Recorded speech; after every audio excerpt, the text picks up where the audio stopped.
For this video, I'm gonna go over all of the Amazon items and mods and accessories that I have bought for my F-150 that you can get right on Amazon. Instead of having a huge description with links for every single one of these, I've gone into Amazon and I've made a list inside of Amazon, if you've ever seen how those work before. So there's just one link below that kind of has an entire category's worth of all of the Amazon mods and everything we talk about today. So if you guys are the same as me, I assume that you use Amazon a ton. It's just so easy and convenient, and probably too convenient to order stuff on there. And so over the last couple years, as I've been building this truck, I have added quite a few things from Amazon. It's actually kind of crazy how many things you can get on there, like awnings and all these, some of these bigger items. Let's just get started here on the front end of the truck. And let's go over all the Amazon items that I've added to my F-150. So the first item is just right here in the engine bay, but it's a J&L oil catch can or oil separator. So that just kind of keeps your oil a little bit cleaner. And then those are fairly easy to install, but that's the only thing I have mounted inside of the engine bay here. So the next thing is these tow hooks. So these are obviously just shackles that I got. These are nylite ones. Those are also on the list. And then they bolt into this piece, which is the piece that you upgrade. And so it's just a direct bolt-on replacement for your factory tow hooks. The factory ones kind of come out here and loop in a U, and there's a little bit limited room to get into there. Then you obviously don't have any way to undo them or anything. So this makes it a little bit easier for putting tow ropes and soft shackles and stuff in there. Plus they look a little bit better than the factory ones. So this is about the simplest of all of them, but American flag stickers on Amazon, you get a pair, so you get one on each side, black, and then they're reversed for the passenger side. Next is these ditch light brackets. So there's about 1,000 different options on Amazon. The one I use is linked below. I'm sure they're all pretty good. And then you can mount whatever ditch light you want. These are a knockoff Chinese one. I don't even remember what brand these are for the light that is. People ask me all the time what they are. They're great lights, but they don't make them anymore. And so there's tons of great pod option lights out there, and these brackets allow you to mount pretty much whatever light you want. And so those brackets work really good and just tuck down in there really sleek. So I'm sure most of you have seen these bullet antennas. The factory ones stick up really tall. These are a direct replacement that just threads in super easy. But what I've done is I've actually gone through 2 of this brand because they keep peeling off and going to the raw aluminum there, and they will not stay colored black. So I have not included those links below because I don't like this one. What I have done is the one that's on the list is made by Ronin Factory. I've had buddies that have ran them for years, and then they've never faded or paint chipped. And so they look the exact same, but the Ronin Factory one I know will last a lot longer than this cheaper one that I opted for first. Mounted right here on the driver's side, I have a Midland Ghost antenna for a GMRS Midland radio that I'll show you once we're in the cab. So this is just an upgraded antenna. It's a stubby mount. And then this actual mount that holds the Ghost antenna is a lip mount that just goes and slides under the hood and tightens with a bolt. So it works really slick and doesn't go anywhere. And then for how stubby these are, you get really good reception for your GMRS radio with this Ghost antenna. Mounted up here is a Sanheima shower privacy tent. So you use these for going to the bathroom, showering. It's a privacy tent, so it opens up and gives you a good little space there. We mostly use it for showering. Even if you're away from people, it's actually kind of nice to be able to block the wind so you don't get cold when you're showering and stuff. I obviously have mine mounted on my dwell shell, but you can kind of mount them wherever as long as it's higher than your head. So it could be mounted on a roof rack over the cab of your F-150, or if you have an overland bed rack that is somewhat tall or cab height, you can usually mount them to the side of that. And almost all those companies have some kind of bracket solution or a way to mount awnings pretty simply. So you should be able to mount it kind of a lot of different ways depending on your setup. So this next one is a small one that might seem insignificant, but these are 3M'd bubble levels that you can order right on Amazon. I put one on the back, and then I also add them to each side of the truck. I'm kind of a stickler for getting my truck level when I get to camp. And so this way I don't have to use or get out a level from anywhere else. I don't have to use the one on my phone. I just installed these when the truck was level, and then now I can just walk up and kind of get an idea of where the truck is sitting at all times. So over here on the passenger side, I've got a full-size 270 awning made by Open Road. And so these are quick deploy. They open really easy. They're not really in the way when they're tucked out of the way. but they just provide some good shelter from rain and sun and snow, just keeping you out of the elements. So those are pretty slick and pretty inexpensive compared to some of the big name brand ones. The open road one has been great so far. So this one only really makes sense if you have a camper that you're getting in and out of, but I got these kayak handles on Amazon, and then I just use, there's 2 factory bolts that are already right here on an F-150, and then I just literally drilled holes through the kayak handles, through the webbing, and then just screwed those factory bolts right back in. And so that's just for when I'm inside of the camper for the night and I want to close everything up. The best way to do that is to be able to grab your tailgate, so I can reach down from the inside, close that, and then close the top and kind of lock yourself in. So there's a lot of other things that I get on Amazon that I'm not putting in this list, things that live in the storage inside of the cab, or a lot of camping gear that ends up getting put back here.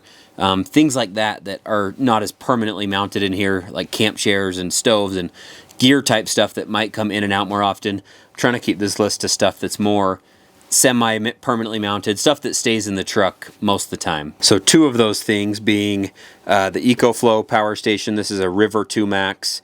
Really, you can get kind of whatever power station you want. This is only a 500 watt. I recommend you get a 1000. 1000 is pretty much the best size for most people, where it's not too overkill and too big, but gives you enough power for what most people use. 500 can be a little bit limited, and this one's a little bit outdated, but you get the idea. And then next is this Iceco VL35 Pro S. It's a single zone fridge made by Iceco.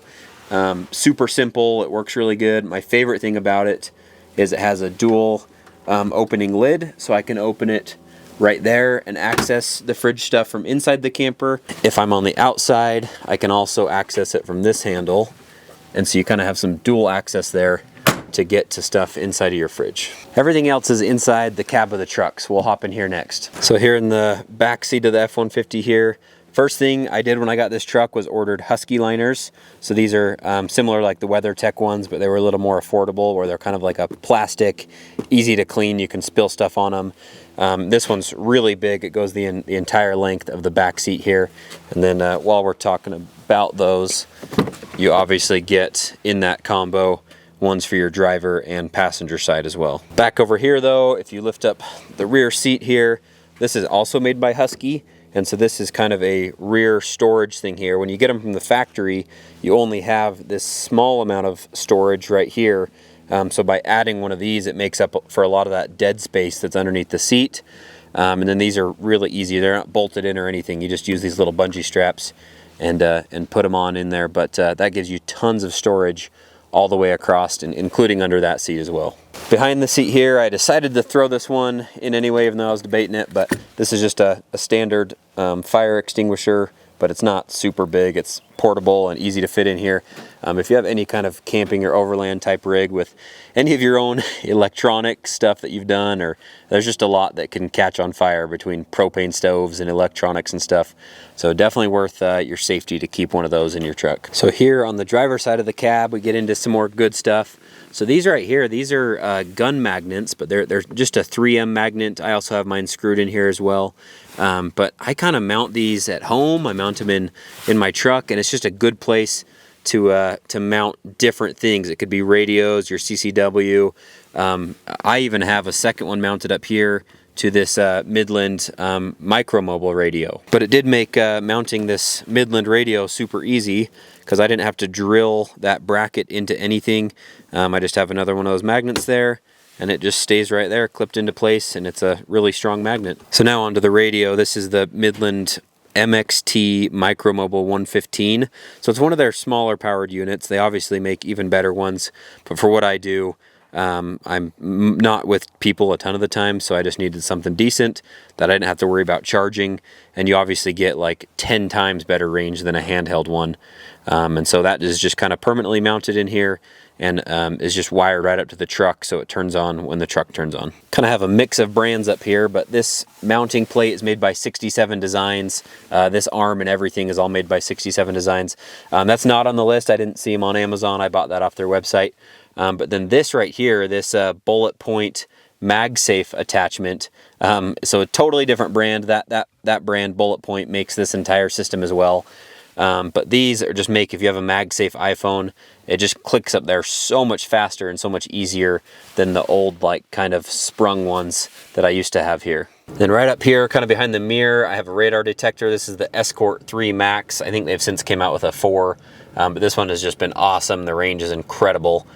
So if you are looking at radar detectors, there's guys that do tons of reviews on all of them that would catch you up to speed better than I can, but the Escort Max 3 has been a clear winner for me for sure. For my entertainment system here, I've got a 1-car stereo, smart AI CarPlay box. So these are really cool. You just plug them into the USB slot of your truck. You just have to have wired Apple CarPlay in your truck in order for these to work. You plug that in instead of your phone, and then you have access to some really cool stuff. So it loads all this up, and you get YouTube, Prime Video, Netflix, Disney Plus, all your like streaming apps where you can watch stuff right on your truck screen. And then it also gives you wireless Apple CarPlay. So you hit a button there, and then instead of being wired with your iPhone, you now just have access to it completely wireless like that. So for the last item here, I've had this since day one of owning this truck, but it's just an organizer. So you can just see right here, it's these tabs that all click down into there, and it just gives you a ton of organization for your center console. So this is a large center console. It's one of the best things about the F-150, but it's just a black hole without that. So doing it this way, you can kind of compartmentalize just tons of different little pieces of gear in there. So that's been one of my favorite things in any truck I've owned. When I was switching over from my old truck and looking into F-150s, I watched tons of videos like this, just trying to figure out what mods and little things I would want to do to make my life a little bit easier. So that's kind of why I wanted to make this. Hopefully it gave you some ideas on things you might want for your truck, and make things a little bit better and improve your truck, make it look cooler, all the good stuff. Appreciate you watching. Subscribe to my channel if you haven't already. I do tons of F-150 content and gear stuff and trip videos and overlanding, camping, all the good stuff you'll see on there. So please subscribe if you haven't. We'll catch you next time.